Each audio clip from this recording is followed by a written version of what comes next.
Hola a todos y todas. Es un gusto para mí estar con ustedes hoy para presentar una síntesis de mi ponencia en el primer Congreso Internacional de Trabajo Social Digital.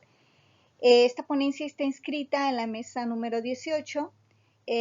cuyo título es Evaluación de la calidad, certificación y acreditación en un entorno digital, nuevas propuestas. Mi ponencia, que en un momento voy a sintetizar, lleva el título de Evaluación Participativa y de Proceso como propuesta de retroalimentación para la mejora continua. Iniciaré por comentarles que se presenta aquí un análisis, particularmente de lo que ha sido la posición hegemónica en torno a la evaluación, que se constituye entonces como la principal o digamos la más utilizada y reconocida. Esta, por supuesto, parte de un posicionamiento al que en un momento me voy a referir, pero está centrada particularmente en la concepción de la evaluación como un momento o como una fase que atraviesa un proceso, el cual pretende evaluarse y que particularmente la mirada está enfocada en términos de una revisión de los resultados o del impacto que el mismo está teniendo. Esta concepción, por lo tanto, entonces tiene una visión de la evaluación en términos de algo lineal, de un proceso lineal, y que está constituida como un modelo establecido de manera, pues, por supuesto, a priori, y sobre todo en función de ciertos parámetros y criterios, donde particularmente lo que se está buscando, además de la objetividad, por supuesto, es el cuidado digamos, principal de la rigurosidad y particularmente de la precisión en términos de la medición que se está buscando realizar. Desde esta concepción, por supuesto, entonces la evaluación es regularmente externa y realizada entonces por un experto, sobre todo en el tema de análisis de los datos, que en este caso, por supuesto, cuenta con un bagaje por lo general en términos de un análisis estadístico y por lo regular bastante sofisticado de la evidencia que se encontró.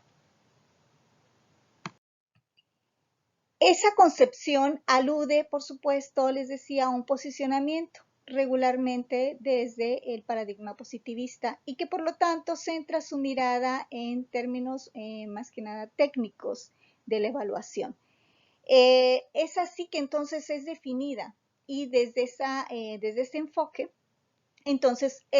son tanto establecidas las relaciones dentro del proceso de evaluación, por lo tanto, pues esto se discute en términos de esa dimensión tanto ontológica como epistemológica en torno a la evaluación, de la mano de Gómez Serra, y además se puntualiza en términos de cómo esto constituye una serie de principios y valores que por supuesto atraviesan en este caso la evaluación y que constituyen entonces la dimensión ética, así como que además conlleva ello a una serie de elecciones y decisiones que se toman en términos metodológicos. Por lo tanto, estas cuatro dimensiones están claramente vinculadas y conllevan a justamente un posicionamiento particular respecto a la evaluación que en este caso aquí se está analizando. Los debates en torno a la evaluación son retomados dentro de esta ponencia y particularmente hay cuatro elementos desde los cuales se realizan los mismos, ¿no? Por un lado, en términos del carácter que tiene la evaluación, si ésta tendrá un corte de tipo científico y por lo tanto sumamente riguroso, como ahorita se aludía, o si se reconoce y en qué medida se reconoce que también estará digamos, atravesada e influida en términos ideológicos. Con respecto al elemento de metodología, hay una discusión, por supuesto, que ya es bastante conocida, en términos de si se opta por elegir metodología de tipo cuantitativa o bien se elige metodología cualitativa. Digamos que a esta discusión, a este debate, viene a incorporarse últimamente la apuesta por estudios mixtos que brinden tanto la mirada cuantitativa como que permitan recuperar también elementos de corte cualitativo. Respecto a la formación,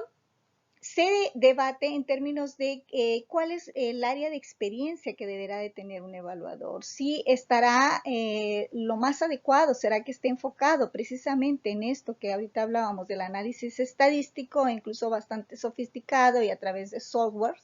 digamos, de corte bastante amplio, o bien si convendrá y en qué medida que en este caso el evaluador tenga claramente definido el enfoque social y tenga claridad en términos de los procesos y la profundidad que se requiere para un análisis de los mismos.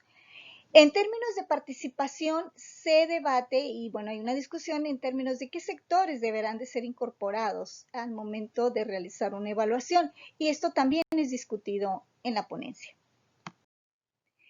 Con respecto a las elecciones que se van haciendo y el diseño, digamos, de un proceso o un proyecto de evaluación, hay una discusión aquí en la ponencia que también respecto a los tipos de evaluación que predominan y sobre los cuales se irán haciendo esas elecciones. Así de esta manera, entonces, con respecto al momento, se alude a si convendrá entonces hacer distintos cortes o cuáles serán esos momentos en los que se realizará de forma generalmente transversal una evaluación, o bien si convendrá hacerla de manera continua y por lo tanto entonces aludiendo a procesos. Con respecto a la posición, básicamente aquí la clasificación se hace en términos de si conviene una evaluación de corte interno, externo o bien qué tanto convendrá hacer una digamos, una complementariedad de ambos desde un enfoque, por ejemplo, mixto, en donde se incorporen tanto una evaluación, por ejemplo, interna como externa. Respecto al fin, pues hay también una clasificación que alude a cuál es la característica que adquiere la misma en función de las necesidades que busca cubrir. Y en términos de diseño, particularmente la clasificación que se realiza es en términos de si esta tendrá características de un estudio de tipo experimental o bien no experimental o incluso de tipo cuasi experimental, ¿no? Entre otros. Finalmente, hay un claro posicionamiento respecto a la apuesta por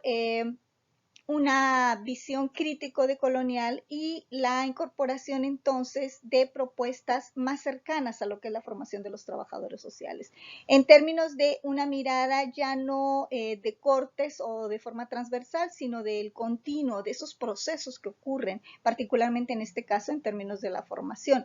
Y que por lo tanto entonces apueste o incorpore metodología de corte horizontal, dialógico participativo, en donde sean incorporados los diversos sectores que están implicados, en este caso, en la formación,